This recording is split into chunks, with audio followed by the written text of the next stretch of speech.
kenapa Kementerian Hukum itu memblokir sebuah perusahaan yang tidak mencantumkan beneficial ownership-nya. Ini bukan kepentingan kita sendiri, tapi ini sudah menjadi kesepakatan dunia. Kita menjadi negara ke-15 di dunia yang menyediakan fasilitas pembiayaan berbasis kekayaan intelektual. Jadi adik-adik nanti punya merek, jangan ragu-ragu, itu karena ada nilai manfaatnya. Suatu saat butuh pengembangan usaha, itu bisa dijadikan kolateral atau jaminan untuk usaha. Langsung saja kita mengundang yang terhormat Menteri Hukum Republik Indonesia, Bapak Supratman Andi Aktas. Kalau ada sembilan nyawa, mau saja semuanya ini datang, isinya kesempurnaan. Allah ini jatuh cinta. Pak, ini tadi kita udah ngobrol mengenai Bu Sherly udah cerita dan mengingatkan untuk nih taat aturan hukum dong, termasuk kalau sekarang kita udah mulai mengenalnya dengan beneficial ownership ya. Mungkin Bapak bisa cerita nih kepada kami semua, kenapa sih Kementerian Hukum begitu fokus dan concern terhadap beneficial ownership, bahkan Bapak tuh di salah satu podcast WhatsApp bilang bahwa ada 1 juta bahkan korporasi yang dibekukan karena mereka nggak mendaftarkan beneficial ownership. Apa sih manfaatnya buat negara, buat kami semua, buat teman-teman mahasiswa kalau mereka memilih menjadi entrepreneurship? Terima kasih Mbak Frisian, Pak Rektor, teman-teman semua yang saya hormati. Satu, sebenarnya bukan soal kenapa Kementerian Hukum itu memblokir sebuah perusahaan yang tidak mencantumkan beneficial ownership-nya. Ini bukan kepentingan kita sendiri, tapi ini sudah menjadi kesepakatan dunia. Kita punya yang namanya Financial Action Task Force ya, dan keinginan kita untuk bergabung dengan negara-negara besar dalam bentuk multilateral.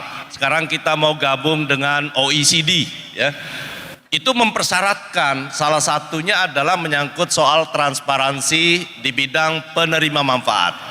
Jadi karena itu sekali lagi ini bukan hanya untuk kita sendiri, tapi secara mendasar tadi Ibu Gubernur, Pak Ivan udah menjelaskan secara baik bahwa tujuan itu adalah yang pertama menyajikan data yang benar.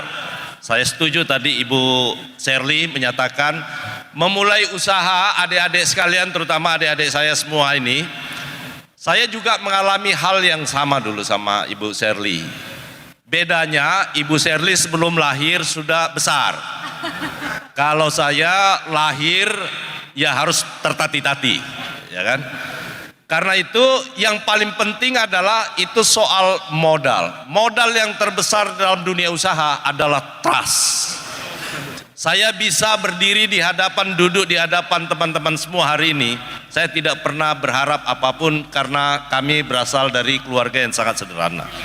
Tetapi modal terbesar yang saya dapatkan dari orang tua, almarhum bapak dan ibu saya, yang pertama adalah satu, soal kejujuran. Kalau kita jujur, maka kita bisa diterima oleh siapapun.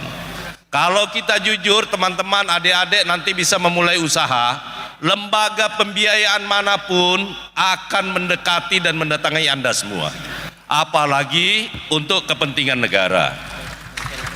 Tujuan berikutnya dari beneficial ownership ini adalah berusahanya kita semua untuk menertibkan proses penerimaan negara dalam bentuk pajak. Jadi seperti cerita Pak Ketua PPATK tadi, bahwa banyak orang yang menyembunyikan sesuatu. Dia apa sih sebenarnya yang dimaksud dengan beneficial ownership itu? Tadi secara jelas Akbar sudah menjelaskan dengan contoh yang sangat sederhana, tapi relevan ya, relevan. Saya juga mengalami hal yang sama. Kepala keluarga tapi penerima manfaat istri ya.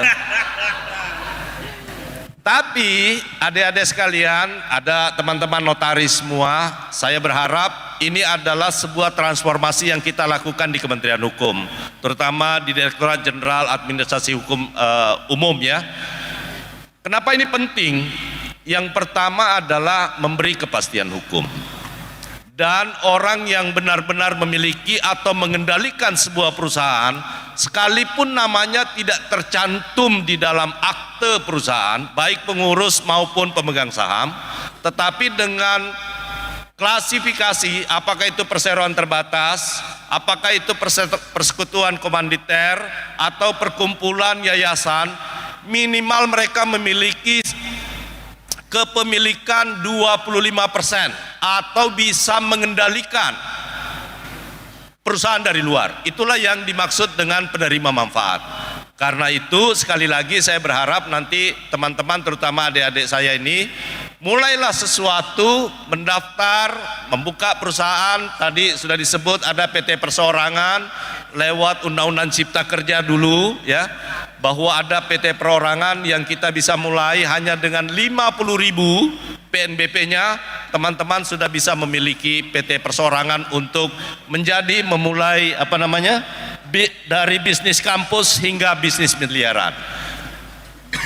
Adik-adik semua, yang saya ingin sampaikan adalah satu, pemerintah khusus Kementerian Hukum berupaya sedemikian rupa, karena saya tahu Pak Rektor dan seluruh sivitas akademika Universitas Diponegoro, saya mempunyai tanggung jawab moral ke Undip, walaupun saya bukan alumni Undip. Kenapa akhirnya kami memilih Undip yang menjadi yang pertama? Pak Rektor sudah menyebutkan tadi, saya pikir semua sarjana hukum di Republik ini, siapa yang tidak mengenal Profesor Sacipto Raharjo? Saya rasa nggak ada yang tidak pernah membaca buku itu. Tepuk tangan dong. Siapa yang tidak mengenal Profesor Muladi? Beliau adalah mantan Menteri Kehakiman, senior saya, tokoh yang saya sangat kagumi. Bahkan sampai di akhir hayat beliau memesan, dan kita berjuang di Kementerian Hukum. Beliaulah satu-satunya orang yang masih hidup pada saat kita rencanakan KUHP kita itu bisa disahkan. Dan alhamdulillah ada Pak Sekjen dan semua teman-teman dari Dirjen Perundang-undangan, Kementerian Hukum, akhirnya cita-cita beliau bisa mewujudkan sebuah KUHP nasional yang akan berlaku di 2 Januari yang akan datang. Luar biasa Undip. Karena itu sekali lagi, mulailah sesuatu bisnis dengan membuka usaha berhubungan dengan teman-teman notaris semua. Ini karena nanti kita akan bicara soal kelanjutannya, bagaimana peran notaris untuk menyajikan data yang benar.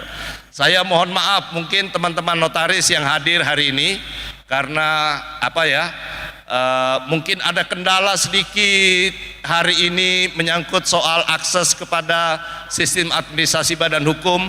Yakin dan percaya itu tujuannya satu, ingin Kementerian Hukum ingin menyajikan data yang benar, dan yang lebih utama adalah melindungi profesi notaris dari upaya-upaya orang lain untuk bisa memanfaatkan profesi ini yang sangat mulia.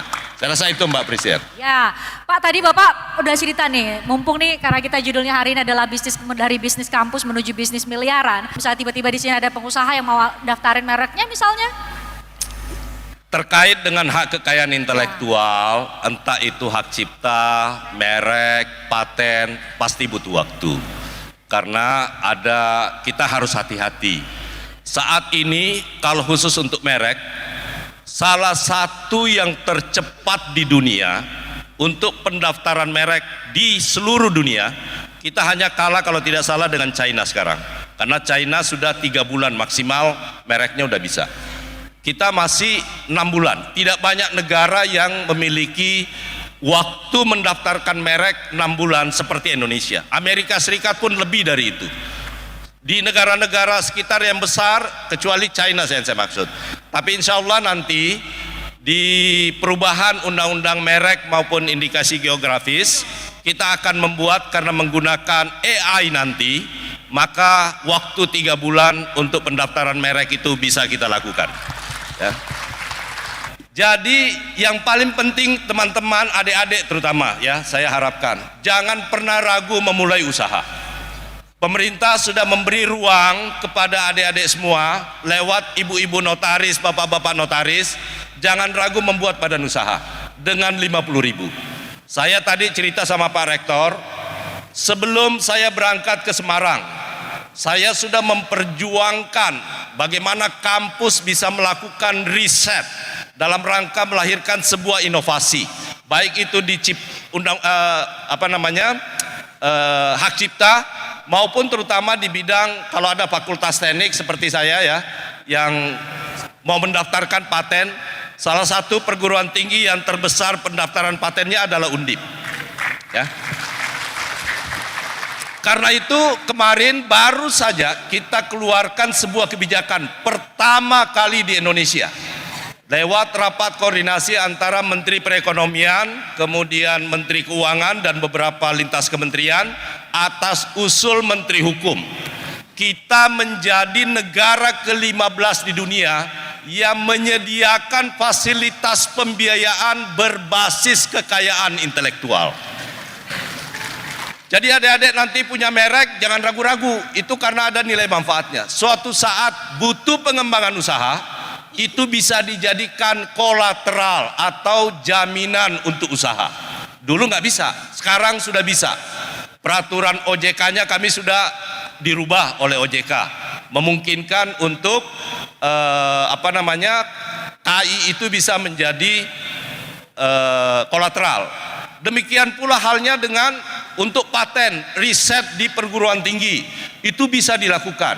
Karena itu sekali lagi ini peluang terbesar. Kalau nanti adik-adik mahasiswa terutama yang mau mulai usaha, jangan berpikir yang besar, mulai yang kecil.